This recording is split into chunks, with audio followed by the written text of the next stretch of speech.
What is up, team? Killchain here, and today we're looking at a recap of what's coming down the pipeline for us for Season 4 and how that's shaping up, obviously, rating and Mythic Plus for our final season of Dragonflight, pushing into the War Within.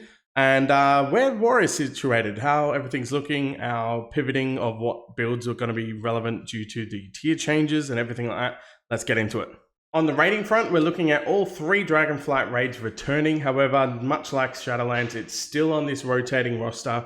I personally was hoping to see all 3 of them be available at once, so players and guilds will have a sense of agency over which particular raid they want to progress through, and when they see fit, then they can change raid or do as much or as little as they want to within their own time frame of how they function. However, we are being forced to have to do a delegated raid each week, which also means that if you start off on Vault of the Incarnates, by the time the next Vault of the Incarnates will be available again to raid through, it will be 3 weeks later. So, bit janky, don't like it. I was hoping they would change it, but as it stands, that's how it's going to function. Now, with this in mind as well, our dinar system is also returning. This will be the tokens that you could spend to guarantee pieces of loot instead of relying on RNG. However, unlike last time where we had a cap of 3, the general consensus seems to be that the new bullions, which is basically dinar 2.0, these bad boys will have a cap of probably 12, which also indicates like a 12-week total season that they're planning for.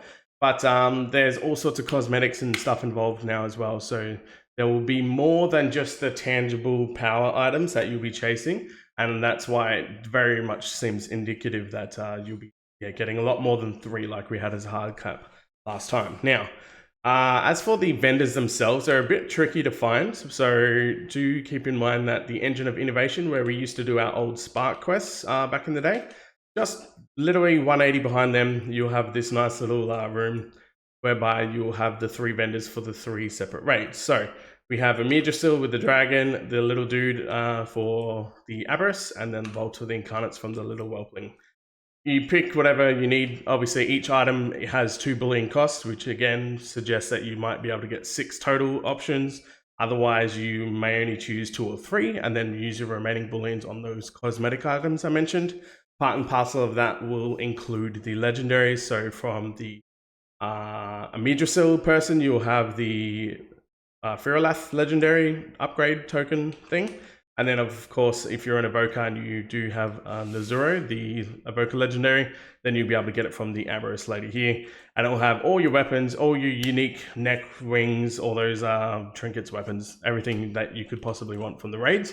The only thing that doesn't drop is your typical standard offset items like boots and tier pieces and everything like that. Now, you will have access to all 3 raids as you go through. Most likely, again, my consensus will be that it will be 1 bullion per week, which means that the first item will only come after the 2nd week anyway. Next, we have to look at Mythic Plus. Now, this is the one that has the most overhauls going into it, and it's very much a test run for how the War Within and beyond will work in terms of how Mythic Plus as an end game pillar functions. So most importantly, throughout this PTR and especially throughout Season 4, make sure your voices are heard so they can see what worked well or what didn't work well, essentially, with the key squish. So the key squish is essentially, we currently have a certain layout of how much everything progresses based on each plus of an additional key level.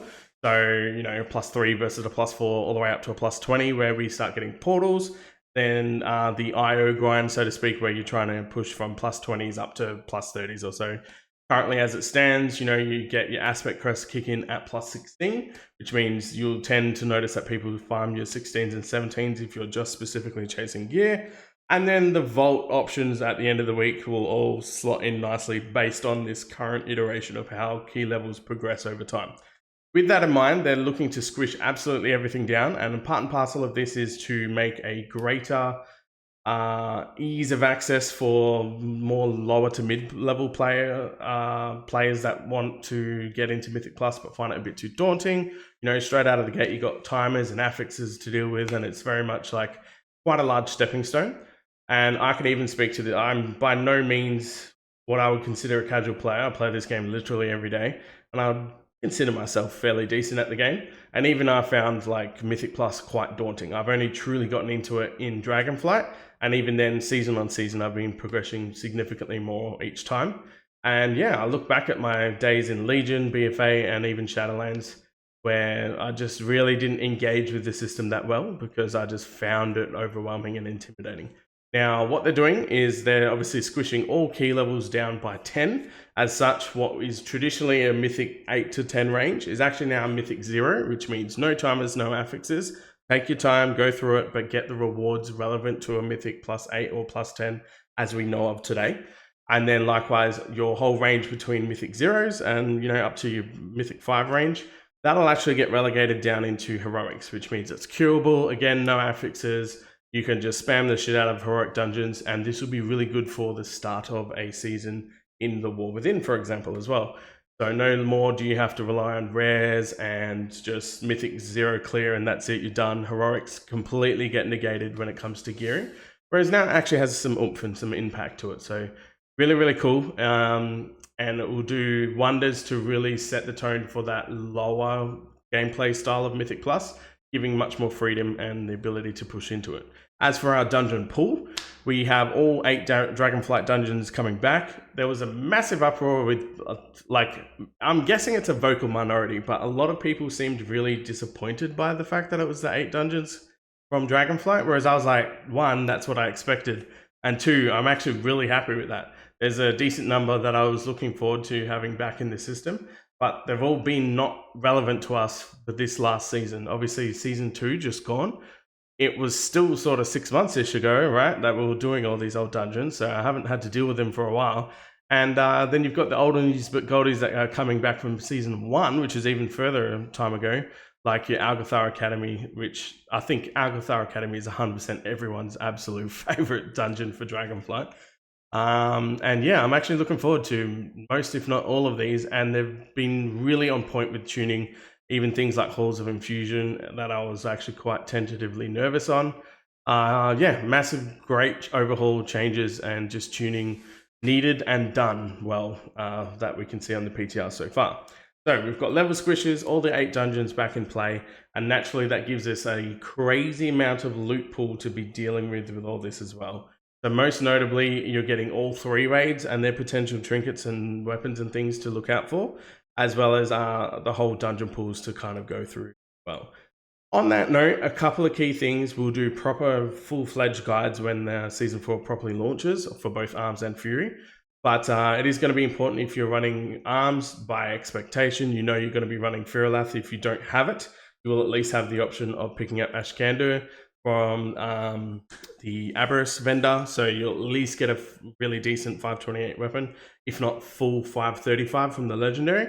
And likewise, if you're a Fury Warrior, you're obviously going to be running Legendary in the main hand at 535, and then Ashkandur in the offhand at 528. They will be your best in slot weapons.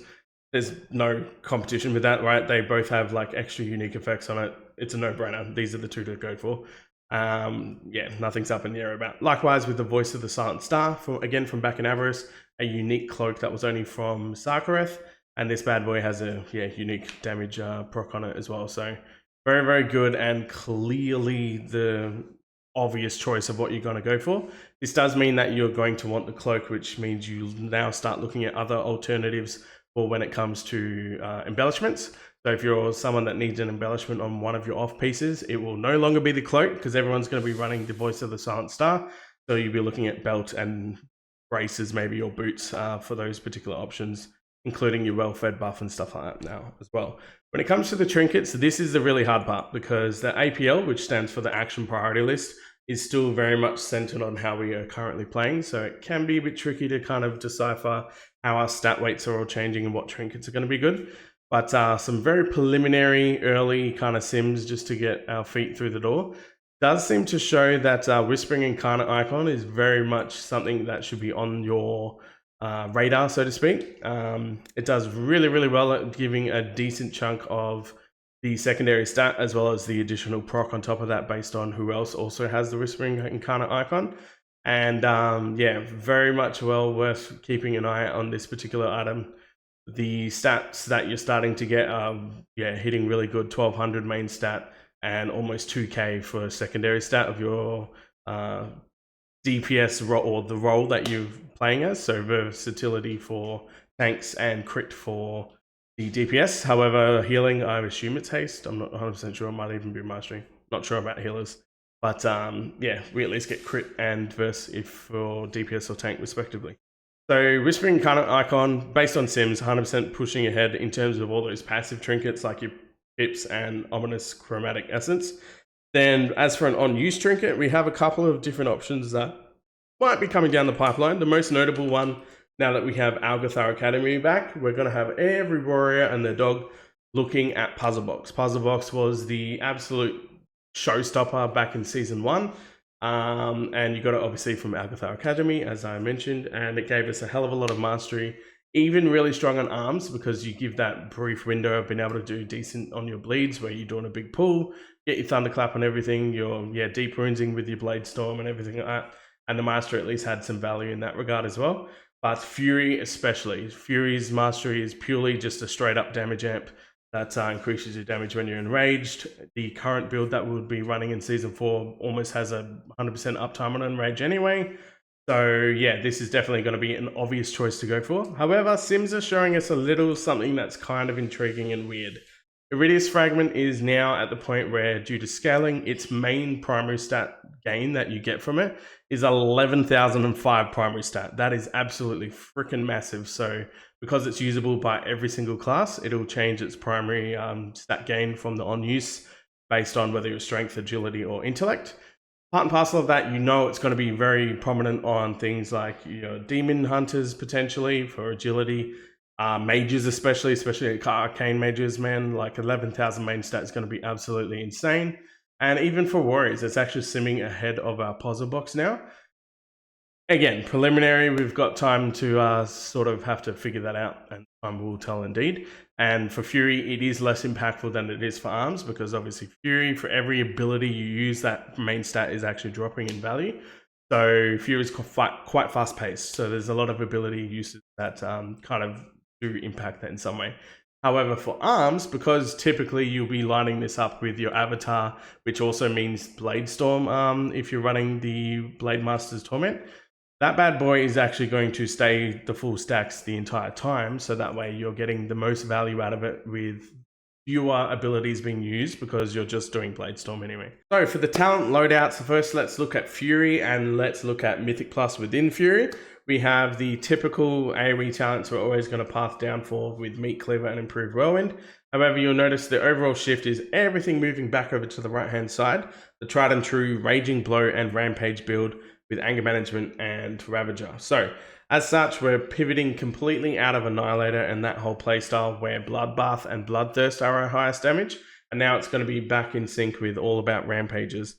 However, to feed into the tier set that we've been given, we still need to proc these Cold Steel Hot Blood bleed leeches.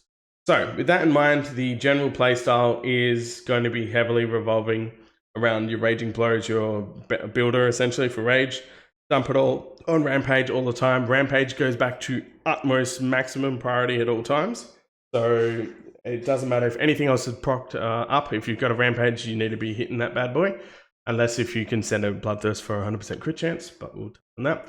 And we get our Ravager back with a really short cooldown Recklessness as well. They'll be on your sort of 40 to 45 second cooldown thanks to Anger Management.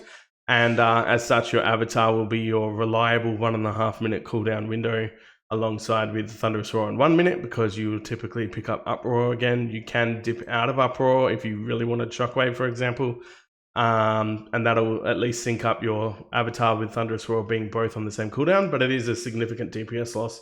Personally, I'm a huge fan of Uproar, just more uptime on when that cooldown drops down to 1 minute.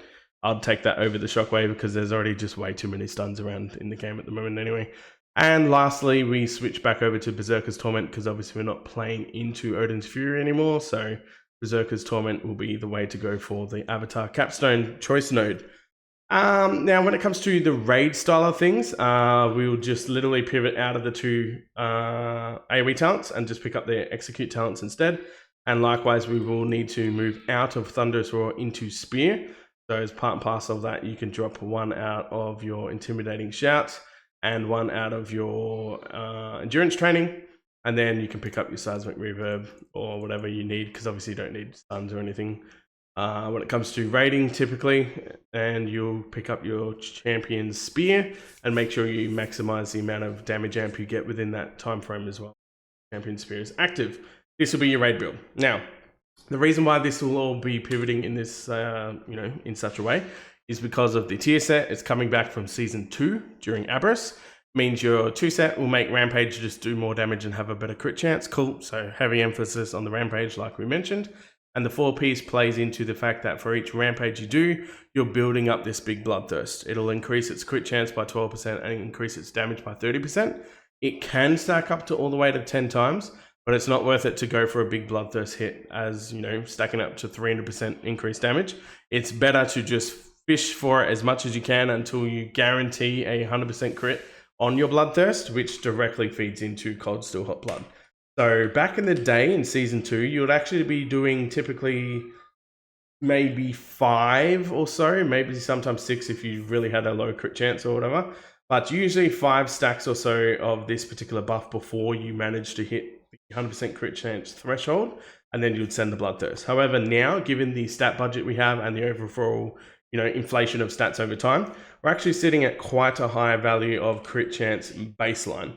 As part and parcel of that, we're already on around 40%. It's not going to be uncommon to hit probably 45% crit chance by the time you actually get 528 level average across all your gear and everything, right? And then you have to factor in recklessness on top of that. So, 40% will go to 60%. And then after that, 3 stacks of Rampage is all you need, and you're already at 96% increase crit chance on your Rampage. Your Bloodthirst. So you'll never need to go above 100%. As long as you get above 90%, definitely above 95. So 3 stacks, boom, you're going to be sending Bloodthirst a lot more frequently than we were back in Season 2.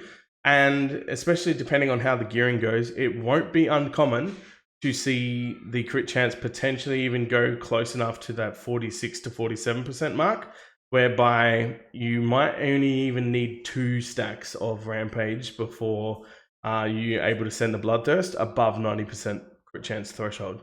That will require some gaming in terms of the crit stat, but it is a potential, and it depends what obviously works out more damage. So that's how we're playing.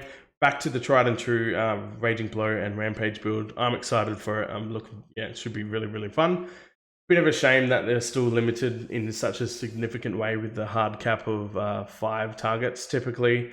And yes, while Ravager and things like that do have broader cap than the 5, it feels a bit lackluster compared to Arms. But in saying that, let's speak of Arms. Let's switch over. This is looking really solid in the PTR at the moment. And we'll have a look at the tier set and what builds we've got back. Now, first, because it's super easy, because nothing actually changed, we'll touch on the raiding side of things. The raid build, same as it always is. Everything plays around this magical swing back and forth dynamic between Test of Might and the Colossus Smash window, because you want to spend as much rage as you possibly can during the Colossus Smash window, which will then build up a really big Test of Might. And then you want to spend as much rage as you possibly can during the Test of Might window to use that strength buff that you've been giving yourself, as well as feed into anger management, because the more rage you spend, the quicker you get Colossus Smash back, which means the quicker you get another big Test of Might buff, right? Seems to make sense. It all plays into each other. And it is going to be important to note again, by the time the end of the expansion, our stat weights are going to be absolutely bonkers, where we have even more haste than we did back in Season 1, which means that there's actually going to be more of a crossover effect between having both the ending of a Test of Might window as well as the beginning of a new Colossus Smash window. So now we're entering a realm, instead of having this ebb and flow between the two, now we're going to be trying to min-max how much uptime we can have both at the same time for, because that's your true damage window, right?